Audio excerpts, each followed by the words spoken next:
Bonjour chers tous et bienvenue de nouveau dans une nouvelle formation de votre cabinet de formation virtuelle QHSE Kingdom. Aujourd'hui, je traiterai avec vous la clause 7.1 ressources de la norme ISO 9001 2015 avec étude de cas. Et maintenant, entrons rapidement dans le vif du sujet.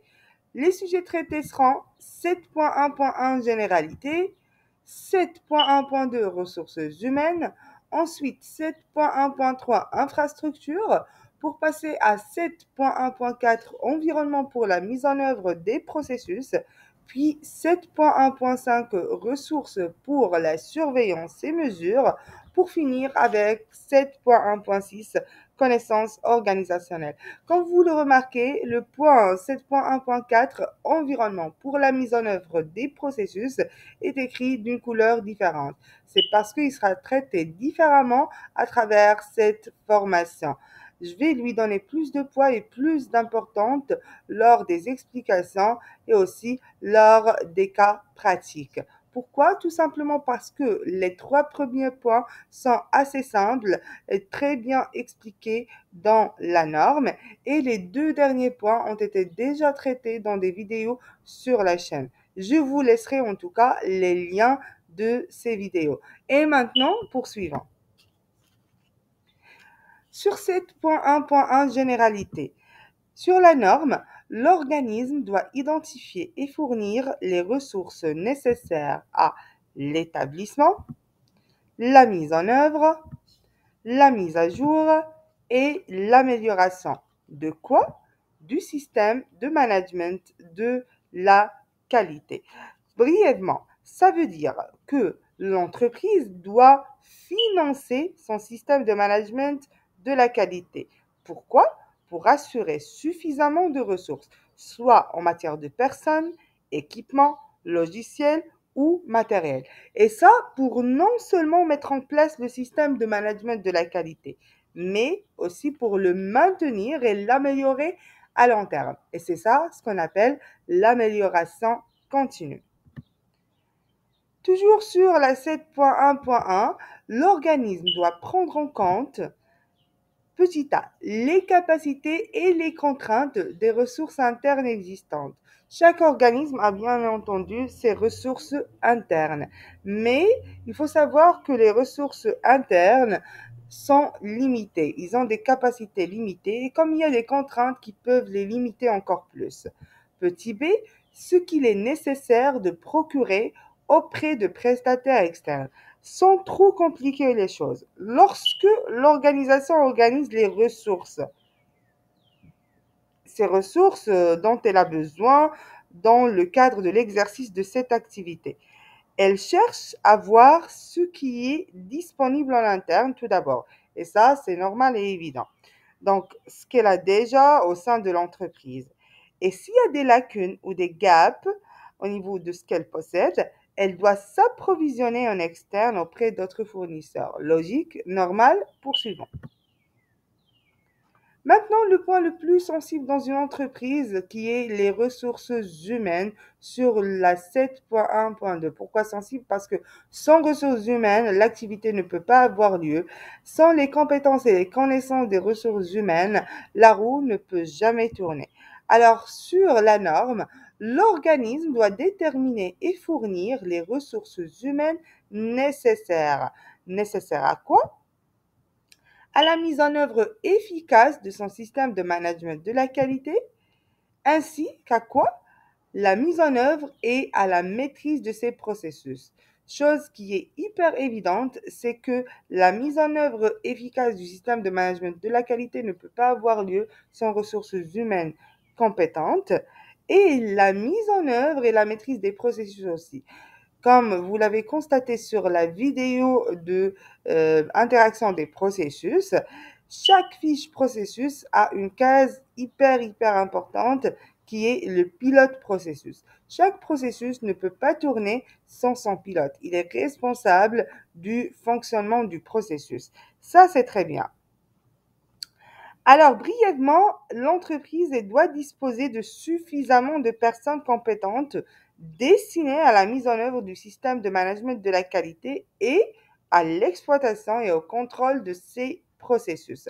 Si un auditeur audite la partie 7.1.2, qu'est-ce qu'il va vérifier en général?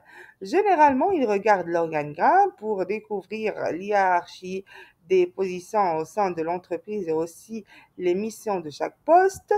Ensuite, les fiches de poste pour avoir une description globale du poste et surtout le rôle du poste dans le cadre du système de management de la qualité. Et puis, la matrice de compétences pour découvrir comment les compétences sont réparties et à quel point le personnel est compétent et est-ce que ces compétences sont suffisantes pour garantir l'efficacité du système de management de la qualité. Enchaînons. Sur la 7.1.3 infrastructure, la norme stipule l'organisme doit déterminer, fournir et maintenir quoi? L'infrastructure nécessaire à la mise en œuvre de ces processus, l'obtention de la conformité des produits et aux services. Le mot infrastructure, on l'entend partout. Dans l'actualité, on parle toujours d'infrastructure. Durant nos études dans l'université, on cite toujours le mot infrastructure. Mais sur la norme ISO 9001-2015, qu'est-ce qu'on veut dire par infrastructure? Alors, il y a une note sur la norme qui dit l'infrastructure peut comprendre, premièrement, les bâtiments et les services associés. Les bâtiments, c'est là où l'entreprise est installée. Ensuite, les équipements, y compris matériel et logiciel. Donc, ça ne peut pas rouler sans les équipements, les ordinateurs, les machines, etc. Donc, l'activité ne peut pas avoir lieu sans ces équipements. Ensuite, les moyens de transport pour assurer les déplacements nécessaires au bon fonctionnement de l'entreprise. Et puis, les technologies de l'information et de la communication. Comme on l'a vu déjà, la communication, c'est un point hyper intéressant dans le fonctionnement d'une entreprise. La communication entre les employés, la communication avec les parties intéressées, avec les fournisseurs, avec les clients, etc. Donc, cette communication nécessite la technologie de l'information et de communication. Pour conclure cette partie, bien entendu, il faut que l'entreprise détermine l'infrastructure nécessaire pour s'assurer que ce qu'elle fait ou prévoit de faire est réalisé, tout en fournissant son produit ou service à son client. C'est bon. Donc l'infrastructure, c'est l'ensemble des bâtiments, des équipements, des moyens, des technologies qui sont utilisés ou bien qui sont la base pour faire rouler l'activité de l'entreprise. Enchaînons. Maintenant, nous arrivons au point 7.1.4, environnement pour la mise en œuvre des processus. Sur la norme, l'organisme doit déterminer, fournir et maintenir. Il y a toujours le maintien. Il y a toujours ce qu'on appelle l'amélioration continue. Il faut que le système soit maintenu. Maintenir quoi? L'environnement nécessaire à. Donc, l'environnement, lorsqu'on dit environnement, c'est l'environnement de l'entreprise. La mise en œuvre de ces processus, donc l'environnement nécessaire à, ça veut dire l'ambiance de l'entreprise qui est nécessaire à la mise en œuvre de ces processus, l'obtention de la conformité des produits et services. Les deux points essentiels, c'est que les processus soient mis en œuvre parce que les processus sont la composante essentielle de l'activité de l'entreprise. Donc, il faut que l'environnement favorise la mise en œuvre de ces processus et puis l'obtention de la conformité des produits et services. On cherche toujours à avoir des produits et services assez conformes. Sur une note, sur la 9001-2015, un environnement approprié peut être une combinaison d'aspects humains et physiques. Oui, je suis sûre que vous vous posez la question, qu'est-ce qu'on veut dire par environnement pour la mise en œuvre des processus? Lorsque vous lisez la norme pour la première fois, vous trouvez ce terme ambigu. Environnement pour la mise en œuvre des processus, c'est une phrase assez lente et qui nécessite une explication. Alors, Quel est cet environnement? Cet environnement, il peut comprendre des aspects sociaux. Par exemple, non discriminatoire, calme, non conflictuel. Là, on parle de l'environnement de travail entre les employés. Et on parle déjà du climat social en interne de l'entreprise. L'entreprise doit posséder un climat non discriminatoire, calme et non conflictuel, où les employés peuvent travailler à l'aise et peuvent être rentables et productifs. Deuxième point, psychologique. Par exemple, réduction du stress. Un travail là où il y a plein de stress peut impacter le rendement des employés. Prévention du burn-out. Bien entendu, lorsqu'on a beaucoup de stress, on risque d'avoir un burn-out, on risque d'avoir des employés qui ne peuvent plus travailler, qui sont vraiment débordés par ce niveau de stress. Et là, on parle de prévention du burn-out. Ça veut dire on va prévenir que nos employés tombent dans le burn-out, tombent dans la non-capacité de travailler et dans, on va dire, une dépression professionnelle. Protection affective, oui. Alors, on reste toujours des êtres humains. Les affections doivent être protégées. Les affections d'une personne doivent être protégées.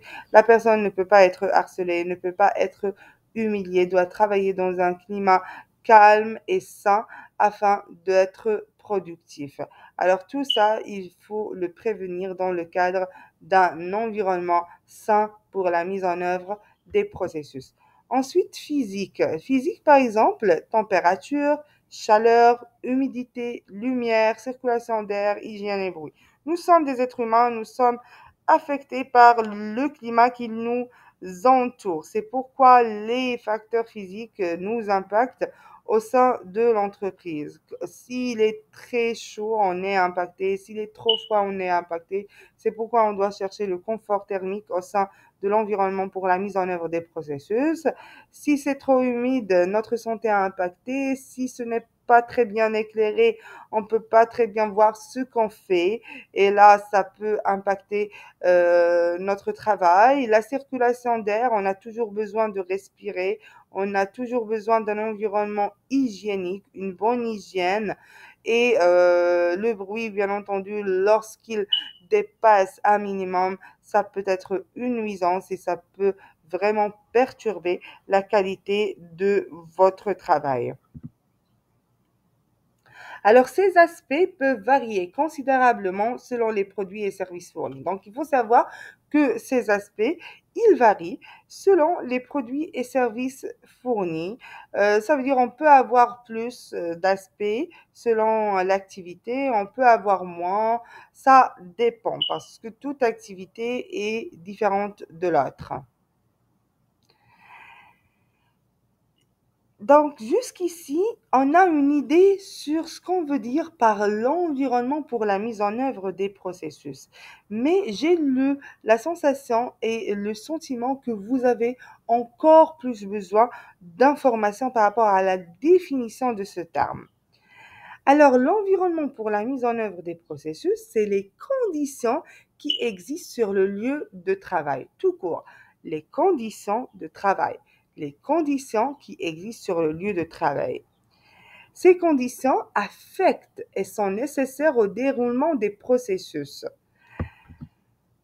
et peuvent affecter les biens, les services, le personnel ou les processus. Voilà, donc ça, c'est la définition détaillée de ce qu'on appelle environnement pour la mise en œuvre des processus. Ils affectent et sont nécessaires au déroulement des processus. Ils affectent les processus, ils affectent les biens, les services, le personnel. Voilà, donc j'espère que ça vous rend les choses plus claires. Alors, l'environnement de fonctionnement des processus comprend les ressources physiques, organisationnelles et techniques. Et ça, on va le découvrir par la suite dans les éléments à contrôler au sein de l'environnement de mise en œuvre des processus. Alors, cet environnement qui est l'ensemble des conditions qui affectent nos processus, nos biens, nos services, notre personnel, pour le maintenir correct et sain, il a besoin d'être contrôlé, comme toute chose dans le système de management de la qualité, comme toute chose déjà dans la vie. Si elle n'est pas contrôlée, elle risque d'être incorrecte. Du coup, on va faire des contrôles sur l'environnement de mise en œuvre des processus. Alors, l'environnement de fonctionnement, pardon, de mise en œuvre des processus, il doit être surveillé et contrôlé. Il doit être mis à jour au fur et à mesure que le processus est exécuté. Ça veut dire qu'il faut toujours avoir une idée sur le développement des conditions de travail au sein de l'entreprise. Il faut toujours les mettre à jour. Est-ce qu'il y a des modifications? Est-ce qu'ils tournent bien? Est-ce qu'ils tournent mal, etc. Améliorer, ça, c'est évident parce que c'est déjà cet environnement de mise en œuvre des processus qui fait partie de notre système de management de la qualité qui est soumis au principe d'amélioration continue. Pourquoi tout ça? Pourquoi ce contrôle? Premièrement, pour s'assurer que les résultats du processus répondent aux exigences, parce qu'on a dit que ces conditions impactent les processus. Lorsqu'on contrôle ces conditions, on contrôle implicitement les processus. Améliorer l'efficacité des processus, puisque c'est un élément qui influence les processus. Assurer la conformité du produit ou service, puisque c'est un élément qui impacte les produits et les services. Très bien. Alors, puisqu'on a parlé de contrôle d'un environnement de travail ou bien d'un environnement de fonctionnement des processus, je sais très bien que vous voulez avoir une idée générale sur les contrôles typiques qui peuvent être réalisés dans ce sens. Les contrôles faits, c'est les contrôles des facteurs physiques comme la température et l'humidité, l'éclairage, le bruit et vibrations, la ventilation. Alors ces éléments physiques, on a besoin de les contrôler à travers des vérifications et des inspections régulières qui sont de l'ordre annuel. Il y a des vérifications réglementaires qui peuvent se faire dans ce sens. Ensuite, les facteurs ergonomiques, ça veut dire la posture et l'aménagement de l'espace de travail. Est-ce qu'on s'assoit correctement? Est-ce que l'assise elle est bien réglée? Est-ce que les accoudoirs sont bien réglés? Est-ce que la position de travail est une position qui va permettre à notre employé de travailler à l'aise? Et puis l'aménagement de l'espace de travail. Est-ce que l'espace de travail il est très bien organisé? Est-ce qu'il comprend tout ce qui est essentiel au travail, etc. Ensuite, les facteurs sécuritaires. Et ça, c'est un point très, très intéressant pour le fonctionnement ou bien pour l'environnement de fonctionnement des processus. Parce que la sécurité est la première chose à laquelle on doit se préoccuper, par laquelle on doit se préoccuper. Donc, premièrement, il faut avoir une analyse des risques, une analyse de l'ensemble des risques santé, sécurité au travail. Ensuite, réunions régulières pour discuter la sécurité. Il faut avoir des réunions régulières pour discuter la sécurité, au moins chaque semaine. Équipement, outils et processus et méthodes de travail sécuritaires. Les machines, les outils utilisés doivent être sécuritaires et c'est la responsabilité de l'entreprise de s'assurer que ces équipements sont sécuritaires. Il faut avoir des moyens sûrs de manutention, d'entrepesage, d'utilisation, de transport de l'équipement, des matériaux et des produits chimiques. Donc, tout matériel qui est utilisé par le personnel doit être sûr et sécuritaire. Et lorsqu'on dit sûr et sécuritaire, il doit être vérifié régulièrement par des experts qui vont approuver que son utilisation est sûre pour notre personnel. Poursuivant. Autre facteur à contrôler, c'est les facteurs hygiéniques. Et première des choses, c'est l'entretien ménager. Est-ce qu'il y a des procédures de gestion? Est-ce que les responsabilités du ménage sont définies? Est-ce que le personnel il est formé par rapport à ça? Et quelles sont les actions correctives sur les non-conformités détectées par rapport à l'entretien ménager? L'entretien ménager, c'est le maintien de la propreté et de l'hygiène des lieux de travail. Ensuite, l'hygiène personnelle, l'hygiène de nos employés. Est-ce qu'il y a des politiques pour le personnel concernant l'hygiène? Est-ce qu'il y a des formations récurrentes par rapport à l'hygiène, surtout en cas d'épidémie ou en cas de contamination générale? Quels sont les conseils et les consignes donnés aux employés dans ce sens? Ensuite, facteurs psychosociaux. Et ces facteurs psychosociaux sont parfois négligés dans les entreprises, alors qu'ils ont assez d'importance et sont très très cruciaux dans le fonctionnement et le déroulement de l'activité de l'entreprise. Si nous avons un employé qui n'est pas bien dans sa tête, un employé qui se sent mal, un employé qui est stressé, pardon, un employé qu'on a discriminé, un employé qu'on a harcelé. Est-ce que vous imaginez que son rendement sera comme la normale? Est-ce que vous imaginez qu'il sera productif? Est-ce que vous imaginez qu'il sera plutôt parfait dans l'exercice de son travail? Bien sûr que non. Alors là, on parle de la prévention du stress au travail, par exemple la surcharge de travail, le manque de moyens. Alors lorsque vous manquez de moyens, c'est sûr que vous n'allez pas pouvoir exercer votre mission correctement. Lorsqu'il y a de la surcharge de travail, ça veut dire que vous êtes dépassé, même chose. Le manque d'autonomie, oui, l'hiérarchie, c'est quelque chose d'inévitable, mais lorsque l'hiérarchie vous rend vraiment indépendant, trop indépendant et que vous ne pouvez pas prendre assez de décisions dans votre poste, ça peut causer beaucoup de stress. Prévention des violences internes à l'entreprise. Et lorsqu'on dit violence interne, c'est les harcèlements, les conflits, etc.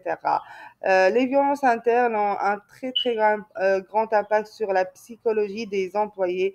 Du coup, il va falloir les prévenir en interne. Et puis, la prévention des violences externes à l'entreprise, comme les insultes, les menaces, les agressions qui peuvent arriver en route, peut-être au travail et qui peuvent arriver parfois lorsque notre employé travaille en externe.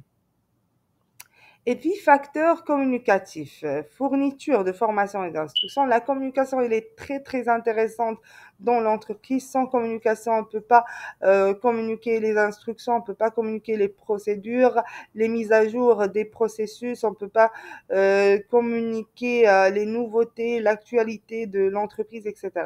Donc, fourniture de formation et d'instruction et cascade d'informations aux salariés. Donc, s'il y a une information importante, il faut qu'elle soit cascadée aux différents salariés qui sont concernés par cette information. D'où l'importance de la communication. Très bien. Alors tout ça, c'est bien, ça rend les choses un petit peu claires, mais on a toujours besoin de découvrir comment ça se passe en pratique, surtout par rapport à ce point. Très bien. Alors, par rapport à l'environnement pour la mise en œuvre des processus, comme on a dit, il doit être contrôlé. Déjà, il faut savoir que, puisqu'on parle de la pratique, que le jour de l'audit, il vous sera pas vraiment demandé de fournir une preuve pour prouver que vous êtes conforme à cette clause, cette sous-clause environnement de mise en œuvre des processus. Non, il vous sera pas demandé euh, dans la majorité des cas de fournir une preuve. Mais c'est question d'observation tout au long de l'audit. L'auditeur, il va observer les conditions de travail, est-ce qu'il y a des choses qui vont mal et comment vous maîtrisez ces choses. Il peut vous poser la question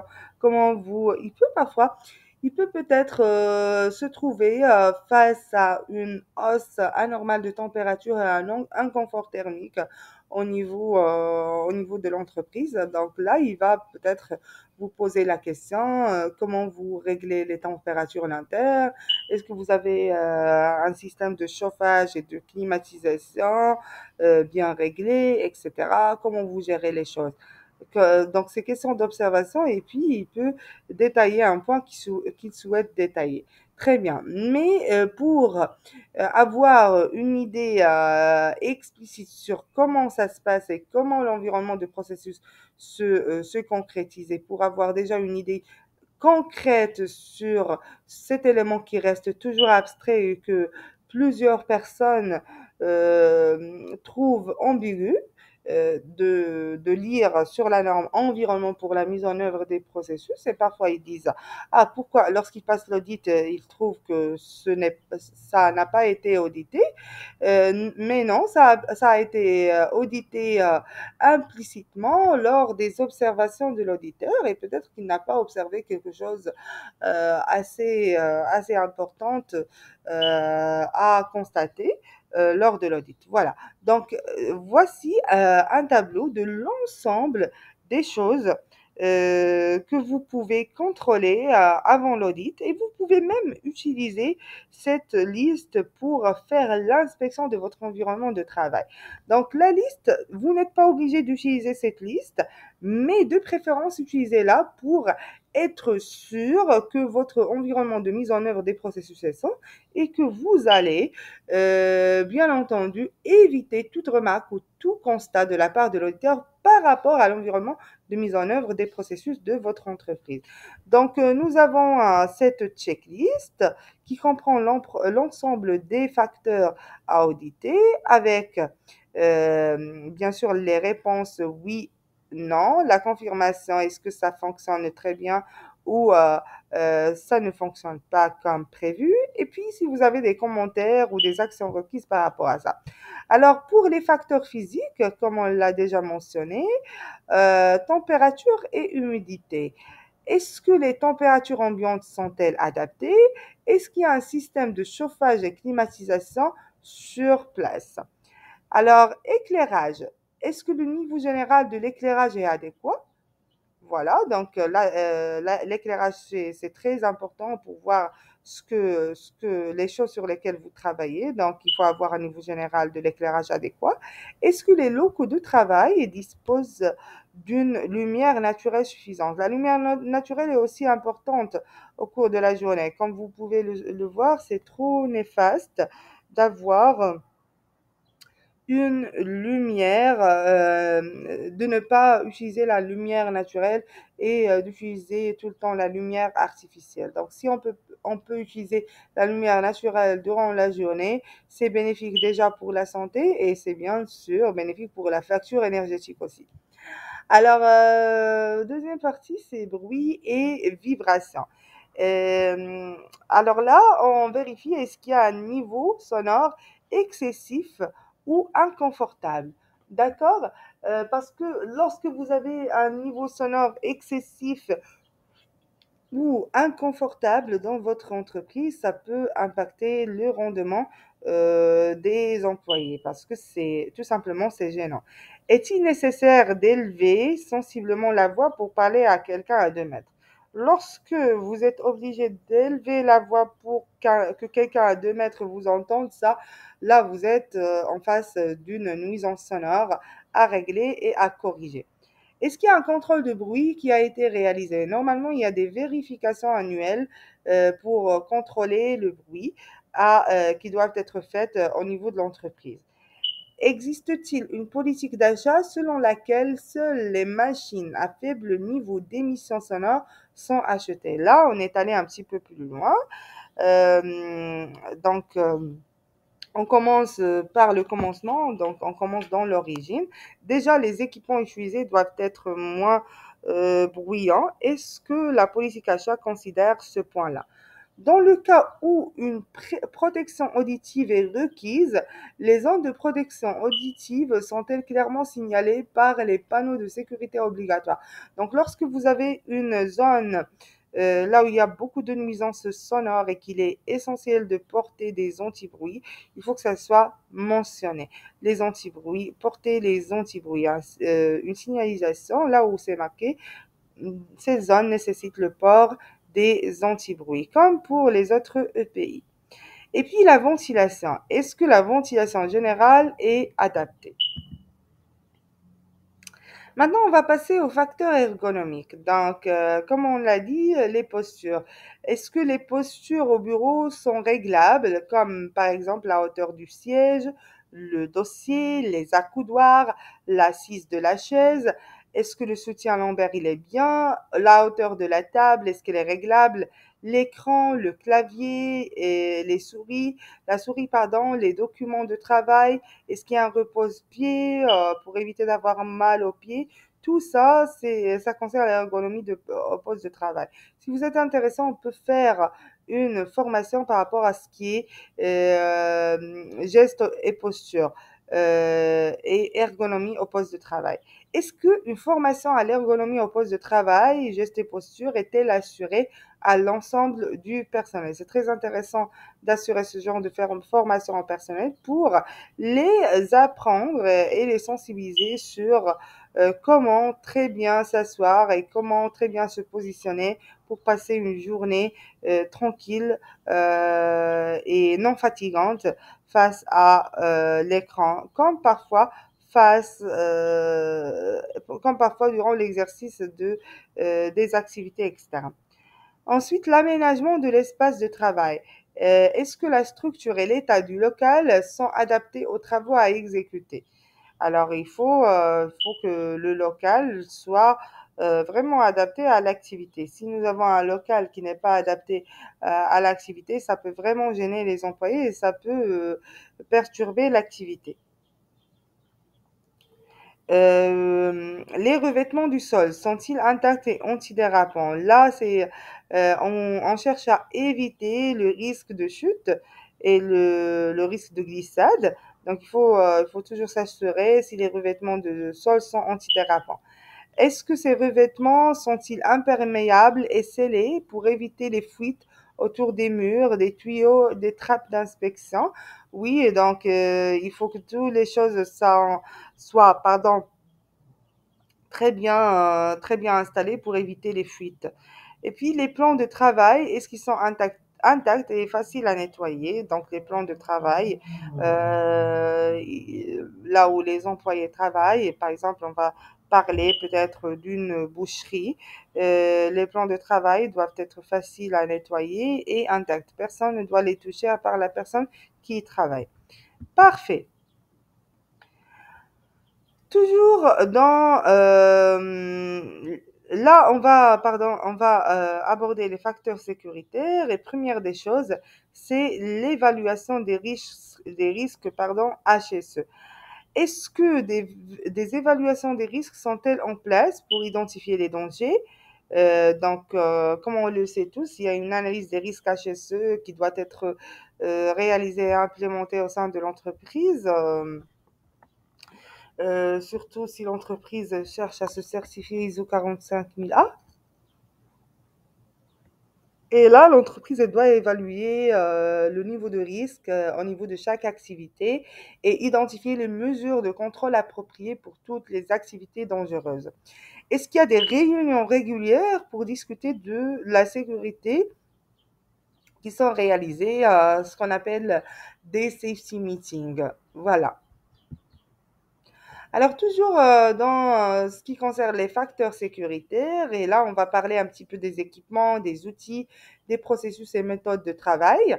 Est-ce que tous les équipements volumineux sont placés de manière appropriée pour éviter l'encombrement? Alors, si nous avons un équipement volumineux, on ne va pas le placer dans l'entrée, mais on va le placer quelque part sûr et tranquille, là où personne ne peut toucher que les personnes qui travaillent avec, etc. Et afin d'éviter aussi l'encombrement. Est-ce que tous les équipements électriques portables sont étiquetés et testés avec la date du test? Là, on va parler de l'étalonnage des équipements. On ne parle pas toujours, on va pas parler uniquement des équipements électriques, mais aussi tout type d'équipement qui nécessite un test. Est-ce que les équipements câblés sont également soumis à des contrôles de maintenance réguliers et des mesures correctives appropriées? Donc, les équipements portables et les équipements câblés, donc c'est la même chose, tous les deux sont testés. La pression de sécurité est-elle clairement indiquée sur les appareils sous pression? Alors, dans plusieurs entreprises, il y a ce qu'on appelle des appareils sous pression, des compresseurs, etc. Donc, sur ces appareils sous pression, il faut avoir une pression maximale de sécurité qui est marquée sur le compresseur afin de signaler aux employés de ne pas dépasser cette pression. Des règles sont-elles en vigueur pour contrôler strictement l'utilisation des équipements à air comprimé? Lorsqu'on a un équipement à air comprimé, il y a des instructions et des consignes qui sont affichées juste à côté de cet équipement pour rappeler, bien sûr que l'employé sera formé, mais pour lui rappeler quelles sont les règles d'utilisation de cet équipement. Si nous avons des bouteilles à gaz, est-ce que ces bouteilles sont placées loin des portes, des issues de secours ou des zones de stockage de substances dangereuses? Lorsqu'il existe des preuves ou des probabilités de fuite ou de déversement d'huile, euh, des bacs de rétention sont utilisés et rapidement vidés et nettoyés en cas de fuite ou de déversement. Donc, euh, lorsque les équipements comprennent de l'huile, sont constitués d'huile, il faut toujours poser ce qu'on appelle un bac de rétention. Ce bac de rétention, il retient le liquide en cas de fuite. Et ça va, bien entendu, prévenir les déversements sur le sol qui vont causer euh, qui vont causer par conséquent des accidents. Alors, les fuites sont-elles rapidement nettoyées et leur cause étudiée et corrigée? Lorsqu'on a une fuite, il faut rapidement la nettoyer puisque une fuite veut dire directement accident, veut dire directement glissade.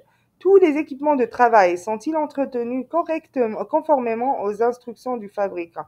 Donc, l'entretien des équipements de travail, il doit être fait selon les instructions du fabricant. Ensuite, est-ce que tout le personnel utilisant l'équipement a reçu une formation appropriée et si nécessaire une certification? Ça, c'est normal. Si la personne utilisant un équipement doit être formée, on la forme. Si elle doit être habilitée, on l'habilite. Tous les verrouillages et autres dispositifs de sécurité sont-ils entièrement fonctionnels et correctement entretenus? Les arrêts d'urgence, est-ce qu'ils sont fonctionnels? Il faut toujours les vérifier, d'accord, à terme régulier. Et tous les dispositifs de sécurité, les gardes-machines, etc., doivent être fonctionnels et il faut les contrôler. Ensuite, moyens sûrs de manutention, d'entreposage, d'utilisation et de transport d'équipements, de matériaux et de produits chimiques. Est-ce qu'il existe des supports correctement conçus pour transporter les matériaux, par exemple les chariots, les transpalettes, etc. La capacité maximale est-elle clairement indiquée sur chaque équipement de levage? C'est normal que dans plusieurs entreprises, on utilise des équipements de levage, donc il faut mentionner la capacité maximale de ces équipements. Est-ce que tous ces équipements de levage lourds sont inspectés tous les 12 mois, donc une fois par an, comme les palans, les élévateurs? Alors, les équipements de levage sont censés être vérifiés à travers une vérification réglementaire une fois par an. Et les outils manuels sont-ils entretenus et à bon niveau? Donc, les outils que l'on utilise doivent être entretenus et à bon niveau. S'ils ne nécessitent pas un test, ils doivent au moins être entretenus.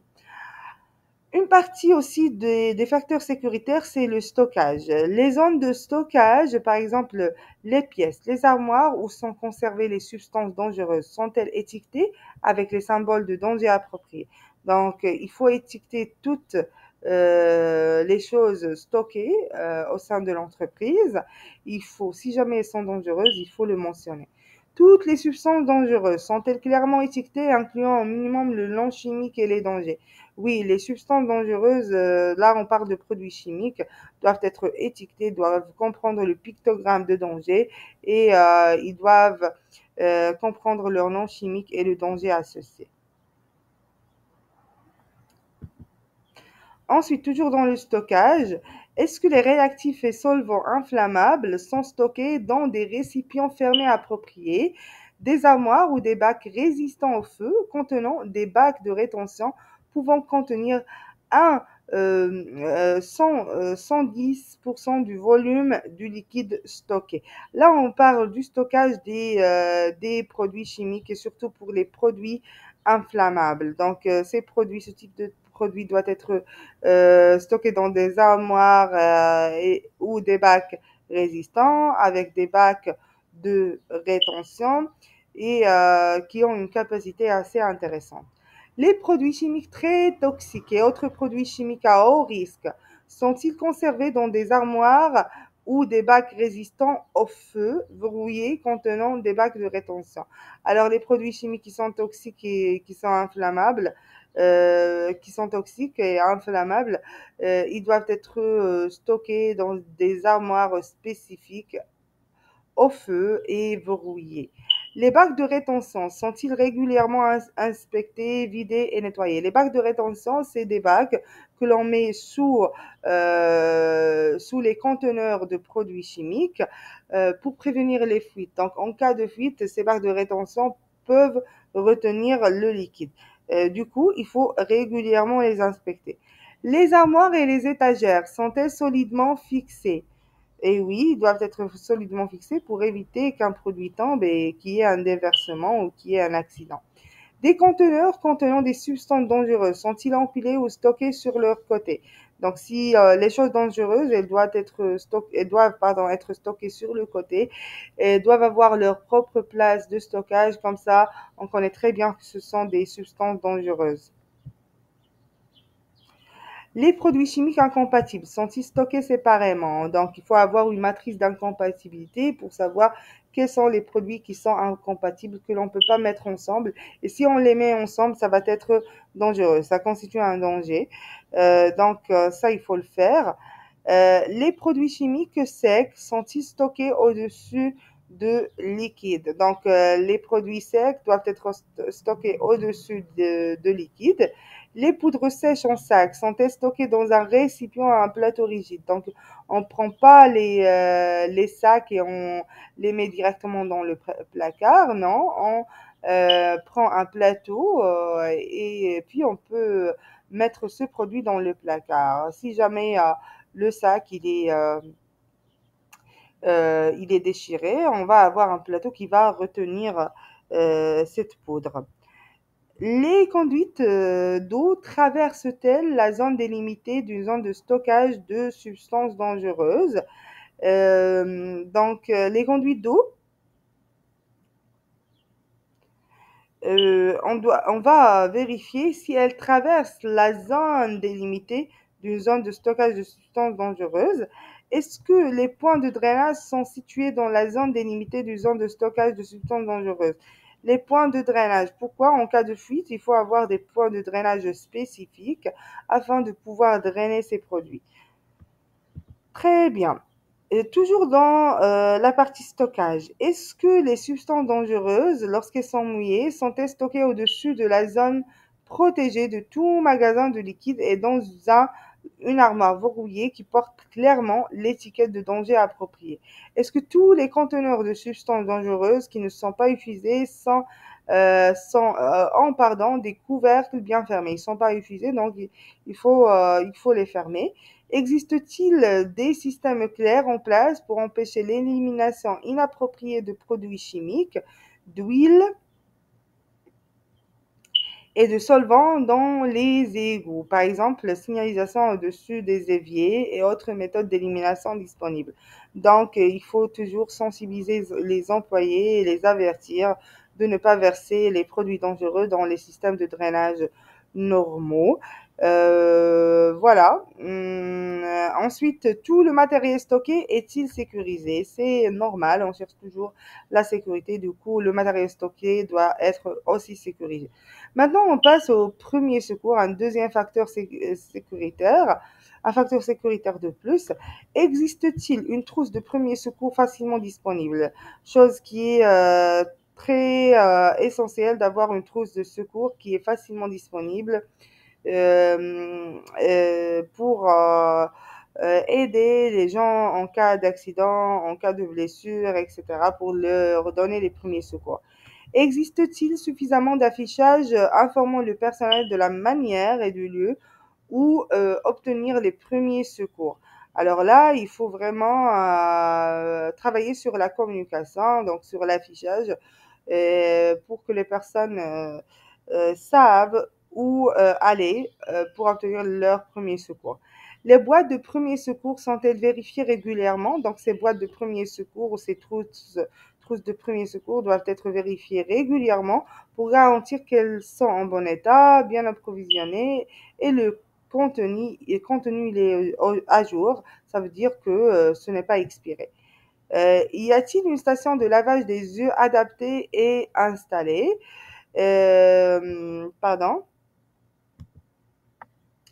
Une station de lavage des yeux, on utilise lorsqu'il y a un risque sur les yeux. Et là, il faut vérifier si elle est adaptée et bien installée. Y a-t-il suffisamment de secouristes formés, disponibles ou sur appel? On sait tous que ce n'est pas n'importe quelle personne qui peut donner des secours à un employé dans un état critique, un employé victime d'un accident, mais ce sont seulement les sauveteurs secouristes qui peuvent le faire. Est-ce qu'il y a des personnes formées à cet égard ou pas et est-ce que ces personnes sont suffisantes? Des actions spécifiques de premier secours sont-elles nécessaires suite à une contamination par des substances dangereuses spécifiques? Si oui, sont-elles connues? Est-ce qu'il y a des actions spécifiques de premier secours pour certains produits spécifiques? Et si c'est le cas, est-ce que les sauveteurs secouristes les savent? Est-ce que les employés les savent? Puis les douches d'urgence et les lave-yeux sont-ils inspectés par la direction des installations? Les douches d'urgence sont nécessaires pour les entreprises qui travaillent par des produits assez dangereux et qui peuvent impacter bien sûr la peau si elle est touchée par ces produits. Du coup, il faut toujours les vérifier, ainsi que les lave-yeux pour les produits dangereux aux yeux. Alors maintenant, on va passer à un point suivant qui est le contrôle des incendies. Est-ce que les équipements de lutte contre incendie sont appropriés, sont facilement disponibles? Est-ce il y a des extincteurs? Est-ce qu'il y a excusez-moi, est-ce qu'il y a des robinets à incendie suffisantes et placés d'une façon professionnelle au sein de l'entreprise? Est-ce que le personnel de chaque zone connaît l'emplacement des équipements de lutte contre incendie, connaît où se trouvent les extincteurs? Est-ce qu'ils connaissent déjà comment les utiliser? Est-ce que les employés connaissent la voie de sortie de secours la plus proche? Ça veut dire, est-ce qu'ils sont formés sur le plan d'évacuation de l'entreprise en cas d'incident? Existe-t-il suffisamment de signalisation en cas d'incendie pour informer le personnel de ce qu'il faut faire en cas d'incendie? Donc, déjà, le personnel doit avoir une formation sur le plan d'évacuation, mais il faut pas oublier que lors d'un incident, il y a la panique qui règne et du coup, il faut toujours travailler sur la signalisation. Un responsable incendie et une équipe d'évacuation sont-ils désignés? Donc, il faut désigner un responsable incendie et une équipe d'évacuation qui vont s'occuper des employés et de leur évacuation en cas d'incendie. Le personnel sait-il quoi faire en cas d'incendie? Ça veut dire plan d'évacuation. Est-ce qu'il est formé à ça? Toutes les portes coupe-fumée et coupe-feu sont-elles maintenues fermées lorsqu'elles ne sont pas utilisées, à l'exception des portes loquées magnétiques liées au système d'alarme d'incendie? Donc, il y a des portes qui sont directement liées au système d'alarme incendie. Lorsqu'il y a un incendie, elles se ferment automatiquement. Et puis, est-ce qu'un exercice d'incendie annuel ça veut dire un exercice d'évacuation, est-il effectué et enregistré à titre annuel? Est-ce que des plans d'évacuation sont réalisés, pour des personnes handicapées? Les personnes handicapées, c'est un cas spécial. Il faut toujours réaliser des plans d'évacuation spécifiques aux personnes handicapées. Il faut prévoir ça avant que l'accident survienne. Ensuite, les déversements et les fuites. Est-ce qu'il y a des kits de déversement appropriés et qui sont facilement disponibles pour faire face aux déversements et fuites de substances dangereuses? Est-ce que ces kits sont vérifiés régulièrement pour garantir qu'ils sont bien approvisionnés et que leur contenu est en bon état? Est-ce que les employés savent quoi faire en cas de déversement et de fuite générale? Est-ce qu'ils sont formés par rapport à ça? Est-ce qu'il y a des personnes expérimentées et compétentes désignées pour traiter les déversements et les fuites impliquant les substances dangereuses? Est-ce que des plans sont élaborés pour faire face aux déversements et fuites majeures, y compris des salles d'étanchéité pour empêcher les gaz d'échapper et la fermeture des égouts pour empêcher les fuites de liquide et des EPI appropriés, des douches disponibles? Dans le cas d'agents biologiques, les plans précisent-ils les procédures de décontamination et de désinfection appropriées? Donc, lorsqu'on travaille dans un laboratoire ou dans un lieu, où il y a des agents biologiques, il faut toujours donner des consignes de décontamination aux employés concernés. L'emplacement des extincteurs, des premiers soins, des postes de lavage des yeux et des kits de déversement sont-ils clairement identifiables pour le personnel? Tous ces éléments doivent être identifiés pour le personnel pour qu'il puisse les utiliser lorsqu'il en a besoin. Et maintenant, on va parler des équipements de protection individuelle. Les équipements de protection individuelle, c'est ce que les employés portent pour se protéger contre les risques terrain. Alors, est-ce que ces équipements de protection individuelle, comme les combinaisons, les lunettes de protection, les gants, les respirateurs, etc., sont évalués positivement comme étant pertinents par rapport aux dangers et identifiés dans l'évaluation des risques? Est-ce qu'ils sont fournis et utilisés comme requis? Donc, il faut que ces équipements soient appropriés au danger. Il faut les lister dans l'analyse des risques pour savoir à quels risques ils sont associés. Est-ce que les EPI sont stockés là où ils ne peuvent pas être contaminés par des substances dangereuses? Donc, le stockage des EPI, il faut veiller à ce qu'ils soient loin de toute chose qui peut les contaminer. S'il n'est pas jetable, le pays est-il régulièrement inspecté, nettoyé et entretenu? Pour les équipements jetables, c'est non applicable, mais pour les autres équipements, il faut qu'ils soient inspectés, nettoyés et entretenus. Existe-t-il des dispositions appropriées pour le nettoyage et la décontamination des vêtements de protection? Est-ce qu'il y a des choses à savoir relativement au nettoyage et la décontamination des EPI? Si oui, il faut les communiquer aux employés.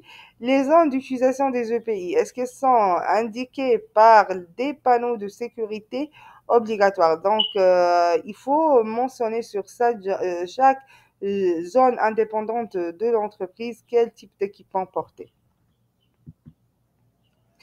Maintenant, nous allons aborder les facteurs hygiéniques et notamment l'entretien ménager. Est-ce qu'il existe une procédure de gestion de l'entretien ménager? Est-ce que les responsabilités ménagères sont bien définies? Est-ce que le personnel est bien formé aux tâches ménagères? Est-ce que des actions correctives sont entreprises sur les non-conformités ménagères détectées? Est-ce que les sols sont propres? Les plans de travail sont propres, toutes les sorties, passerelles et zones de travail sont exemptes d'obstruction et de risque de trébuchement, à savoir glissade, par exemple de câbles, de matériel et de déchets. Y a-t-il des substances dangereuses qui se sont déversées et qui n'ont pas été nettoyées? Lors de l'inspection, bien sûr, vous allez répondre à la question par oui ou non. Sinon, donc, il faut corriger ça. Gestion des déchets. Est-ce que les poubelles sont vidées régulièrement? Est-ce que les poubelles générales sont-elles exemptes de déchets dangereux? Les poubelles générales, ça veut dire les poubelles dans lesquelles on met les déchets généraux. Est-ce quand il met des déchets dangereux, si oui, ça va être un grand problème. Normalement, il ne faut pas y mettre les déchets dangereux. Les déchets dangereux, ils ont leur propre bac. Tous les déchets dangereux, y compris les conteneurs de produits chimiques vides, sont-ils éliminés comme déchets dangereux? Donc, l'élimination du déchet dangereux, la procédure d'élimination du déchet dangereux est différente de l'élimination des déchets non dangereux. C'est tout un processus derrière pour les éliminer. Et maintenant, l'hygiène personnelle. Est-ce qu'il y a des installations sanitaires adéquates avec du savon et des serviettes? Et est-il interdit de manger, boire, fumer et se maquiller dans les zones de travail? Existe-t-il des dispositions pour le stockage et sécurité des vêtements d'extérieur dans cette zone ou dans les armoires, casiers sécurisés dans la zone, le cas échéant pour éviter toute contamination? Donc, chaque employé doit avoir sa case dans les placards pour stocker ses propres vêtements utilisés à l'extérieur.